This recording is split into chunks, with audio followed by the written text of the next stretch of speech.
यो काठमाडौँ सहर अरबपति र करोडपतिहरूको मात्रै हो?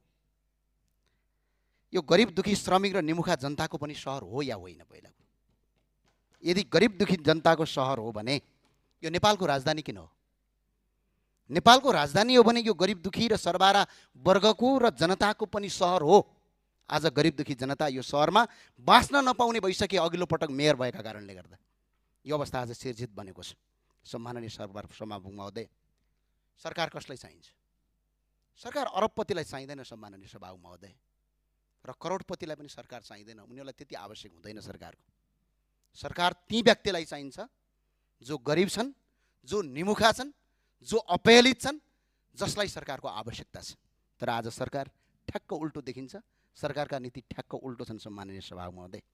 आज सरकारका ऐन नीति नियमहरू हेर्दा सुविधा र व्यवस्था हुने खाने अरबपति र करोडपतिहरूको पक्षमा केन्द्रित देखिन्छन्। म एक एक नियम ऐन मन्त्री परिषदका निर्णय लिएर पढाउन सक्छु सम्माननीय सभामुख महोदय। गरिबका लागि देखिँदैनन्।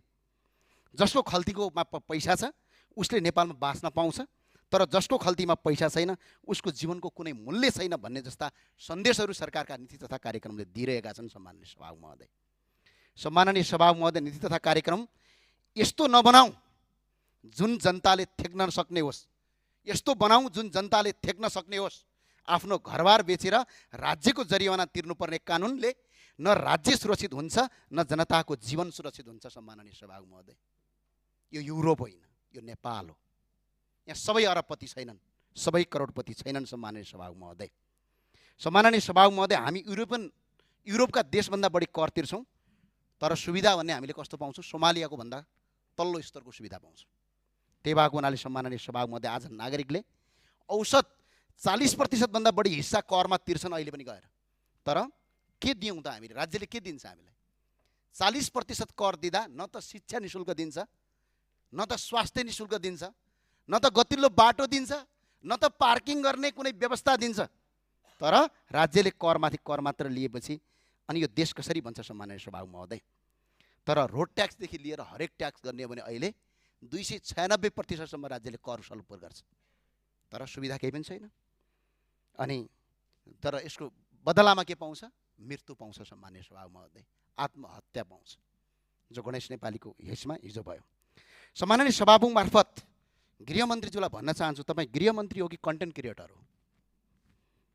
गृहमन्त्रीले हिजो फिल्मको नायक जस्तै मिडिया घेरेर, चलचित्रको नायक जस्तै कहिले एयरपोर्ट, कहिले कता, कहिले उता दौडिरहनु भएको थियो पुरै क्यामेरा बोकेर।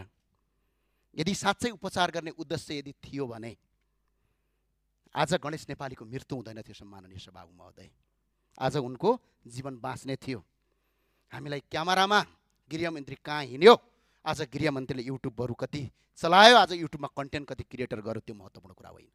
महत्त्वपूर्ण कुरा गृहमन्त्रीको आदेशबाट जनताको जीवन बाँच्यो कि बाँचेन भन्ने कुरा हो। आज सुविधा सम्पन्न अस्पतालमा बेलैमा उपचार गरिदिएको भए, एयर एम्बुलेन्सहरू पुर्याइदिएको भए, त्यो एयरपोर्टमा दौडिनेको सट्टा एउटा प्लेन मात्र एयरपोर्टमा पठाएर दिल्ली जान कति लाग्छ? 2 घन्टा सम्माननीय सभामुख महोदय। आज ऊ मान्छे गणेश नेपालीको जीवन बाँच्थ्यो। तर के भयो? कन्टेन्ट क्रिएटर, लाइक, भ्युज पाउनका लागि गरिने गतिविधिले त्यो एकछिन त मान्छेले वाह वाह भन्ला, तर गन्तव्यमा यसले घाटा नै गर्छ सम्माननीय सभामुख महोदय।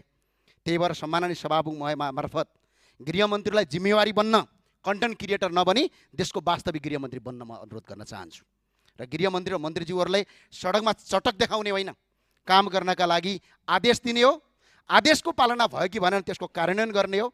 हिजो सडकमा प्रदर्शन गर्नुभन्दा गणेश नेपाललाई राति नै हेलिकप्टर मार्फत उद्धार गरी नेपाल वायुसेना निगमको जहाजबाट एम्बुलेन्सबाट दिल्ली पुर्याइदिएको भए यो अवस्था हुँदैन थियो सम्माननीय सभामुख महोदय।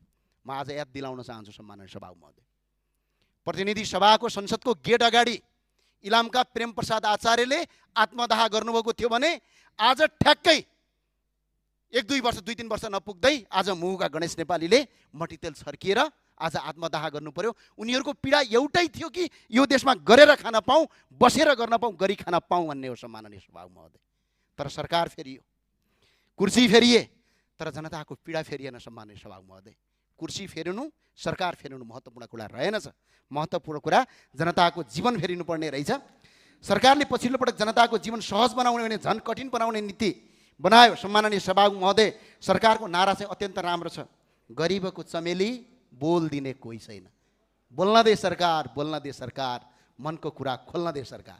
तर आज गरिब दुखी जनतालाई सरकारले करमाथि कर थपेर आज बिजोको अवस्था पुर्याएको छ। आफ्नो सम्माननीय सभामुख महोदय, मान्य सदस्य भनाइ छोट्यौँ। मैले सकिहालेँ।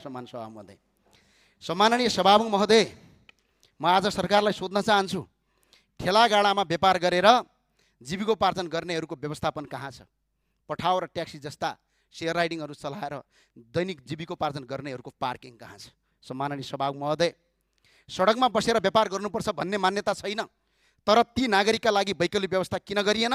उनीहरूलाई व्यवस्थित स्थान किन उपलब्ध गराइएन? जीविकोपार्जन गर्ने वातावरण किन सिर्जना गरिएन? यही प्रश्नको जवाफ यो सरकारलाई, जनतालाई दिनुपर्छ। सम्माननीय सभामुख, यो सरकारलाई 100 दिनमै सबै काम पुरा गर भन्न खोजेको होइन मैले, तर कम्तीमा जनतालाई मार्ने होइन बचाउने नीति ल्याउनुपर्छ। दुर्भाग्यवश सरकारले जनताले पाउँदै आएको गरिब दुखीले इन्सुरेन्स बिमासम्म कटौती गर्यो 100 दिनमा। सम्माननीय सभामुख महोदय, त्यही भएर सम्माननीय सभामुख महोदय, सरकारलाई सबै 100 दिनमा गर्न आऊ भन्न आएको होइन, तर हिजो स्थानीय सरकारको प्रमुख हुँदा काठमाडौँमा गरिबलाई बाँच्न गाह्रो भयो। आज त्यसको परिणाम हामीले भोगिरहेका छौँ। सम्माननीय सभामुख महोदय, त्यो भएर सरकारलाई विनम्रता गर्न चाहन्छु, हिजोको सरकारले जनताको कुरा सुनेन, जनताको कुरा बुझेन भनेर जनताले मत परिवर्तन गरेका हुन्, तर जनताको कुरा सुने जस्तो गर्नुहुन्छ, देखे जस्तो गर्नुहुन्छ, युट्युबमा भिडियो आउँछ, टेलिभिजनमा इन्टरभ्यू आउँछ, तर कन्टेन्ट बनाइन्छ, लाइक कमाइन्छ, भ्युज कमाइन्छ, तर जनताको जीवन बचाइँदैन। आज कर्णालीमा पनि एउटा हेलिकप्टर नपठाएर मान्छेहरूको मृत्यु भयो। आज पनि एउटा उद्धार नगरेर आज मान्छे, एउटा गणेश नेपालीको आज मृत्यु भएको छ। त्यही भएर सम्माननीय सभामुख महोदय, आज यदि गणेश नेपाली जीवित हुनुहुन्थ्यो, यदि सरकारले बेलामा उद्धार गरेको भए, गरिबको चमेली बोल दिने कोही छैन, मलाई बोल्न दे सरकार, मनको कुरा खोल्न दे सरकार भन्ने सरकारलाई गरिब दुखी जनताको आँसु पुछिदे सरकार भन्छु। धन्यवाद। जय राष्ट्रवाद, जय नेपाल।